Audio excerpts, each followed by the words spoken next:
অনেক কষ্ট করে। কর্মঠ বৌদি আমার। না না না বাবা গো, এই হাতে দিস না। আর আমি একটু নুন তো কম দিয়েছি যাতে এই ঘামটা পড়ে। ওই জল নিয়েই দাঁড়িয়ে থাক, কিছু তো শিখছিস না দেখছি। এই ঠান্ডা জল খাবে, ওই জল মিশিয়ে বাবা, মানে ফুটানি তো তোর কম নয় রে গরমকালে। তো পেঁয়াজটা ভালো ভালো হয়ে গেছে, এবার আমি কোনো দেখছে না ও, কিন্তু দেখছে না ও, নিজের মতো কাজ করছে এদিক ওদিক। আমি দেখছি না। হ্যাঁ হ্যাঁ, ও মাঝে মাঝে দেখছে। ঠিক আছে, ওকে ফাইন। এটা তুই ম্যারিনেট করে রেখেছিলি তাই তো? ম্যারিনেট করে রেখেছিলাম, সেটা এবারে আমার রোজগেরে বৌদির মুখটার অবস্থা দেখো গো, খুব কষ্ট লাগবে। না আমার ভালো লাগে রান্না করতে। বলছি ঘামের ফোঁটা কিন্তু এর মধ্যে যেন না পড়ে। করলে ভালো হবে, টেস্ট হবে। আর আমি একটু নুন তো কম দিয়েছি যাতে এই ঘামটা পড়ে। কুকুর যে কত ঘাম খেয়েছি আমি এভাবে বুঝতে পারছি না। এক হাতে ধর, এটা রান্নাও করতে পারে না রে। আমার ধরতে লাগে না, যারা এক্সপার্ট হয় তাদের ধরতে লাগে না, বুঝলি? তাই লাগে, এমনি আমি নাড়াতে পারি।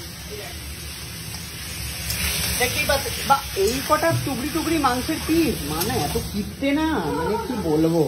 আর মায়ের যা কাজ, দীর্ঘদিন বাদে মা কাজ ফিরে পেয়েছে।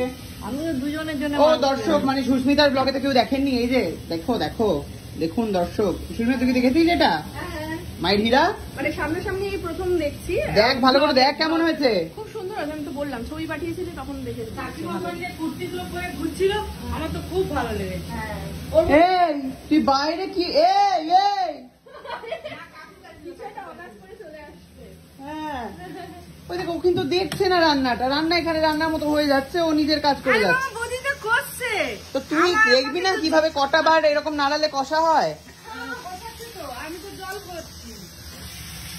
অদ্ভুত ব্যাপার ভাই, আমি বুঝি না এই সমস্ত ব্যাপার, কোনো কিছু শেখার আগ্রহ নেই। তুই এতগুলো জুতো নিয়ে গেছিস? দোকানে মানে এত জুতো নেই মনে হচ্ছে। আছে আরো জুতো আছে ওখানে, তো ঘরে ঢেলে রেখে দিয়ে গেছিলেন। কৃষ্ণা কৃষ্ণা কি অবস্থা বলি। ও বাবা কি অবস্থা, তার জন্য চাদরটা আমাকে আবার ফেলে দিতে হলো। ওই চাদরগুলোর ওপরেই একটা চাদর ঢাকা দিয়ে দিয়েছিল, তাই কত কাজ দেখাচ্ছে। কেন চাদরটা তুলে চাদরটা পাঠিয়ে দিতে পারোনি? আরে তুমি তো এসে ইয়ে করবে, তাই জন্য আমি ঢাকাতে রেখেছিলাম। এবারে ভেজে রাখা আলু আর এটা দিয়ে দিলাম। ভেজে রাখা আলু সিদ্ধ হবে। হ্যাঁ হ্যাঁ, এটা তো যখন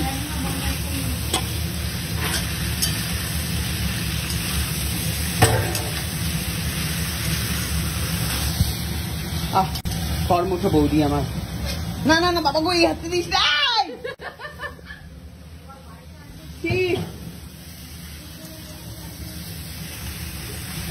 ঠিক আছে দর্শক, আমরা আবার ফিরে আসছি পরবর্তী ব্লগ নিয়ে। ততক্ষণ চোখ রাখুন, দেখতে থাকুন সুস্মিতার ফেসবুক ব্লগ। আর অবশ্যই আপনাদের কি করতে হবে জানাই রয়েছে নিশ্চয়ই, আপনাদেরকে একটুখানি ফলো করে দিতে হবে, তার কারণ বৌদি আমার অনেক কষ্ট করে। আর আপনারা মাঝে মাঝে যদি একটু সময় পান তাহলে এই অসহায় কুকুরের একটু ব্লগ দেখবেন। অসহায় কুকুর ব্লগের নাম হচ্ছে খুকুমণি মাঝি, তাই তো? মাঝি নাকি সোরেল? ওকে মাঝি। খুকুমণি মাঝির ফেসবুক ব্লগও আপনারা গিয়ে দেখবেন, তার কারণ খুকুমণি মাঝির মেয়ের বিয়ে হয়ে গেছে, মনে বড়ই দুঃখ। আপনারা যদি না পাশে দাঁড়ান, ওকে আমরা উঠে দাঁড় করাতে পারবো না, যদি এখন দাঁড়িয়েই আছে, মাঝে মাঝে পড়ে যাচ্ছে। ওই জন্য ওকে রান্না করার থেকে আজকে বলতে পারবো, শুধু বমি হয়। খুকু তোর কি বাচ্চা হবে আবার? কি কথা বমি হয়? আরে বমি হয়ে যাচ্ছে কেন জানি না, কাশতে কাশতে বমি। ও মা, হাইপারটেনশন। কুকুর বাচ্চা হবে? হাইপারটেনশন, কুকুর বাচ্চা হবে? হাইপারটেনশন, কুকুর বাচ্চা হবে? মেয়ের বিয়ে হয়েছে, কুকুর বাচ্চা হবে? চিন্তা করুন দর্শক। এবার হচ্ছে ঢাকা দিয়ে রাখতে হবে যাতে চিকেনটা তাড়াতাড়ি সেদ্ধ হয়। ওকে, থ্যাংক ইউ সো মাচ। পরবর্তী ব্লগে দেখা হচ্ছে।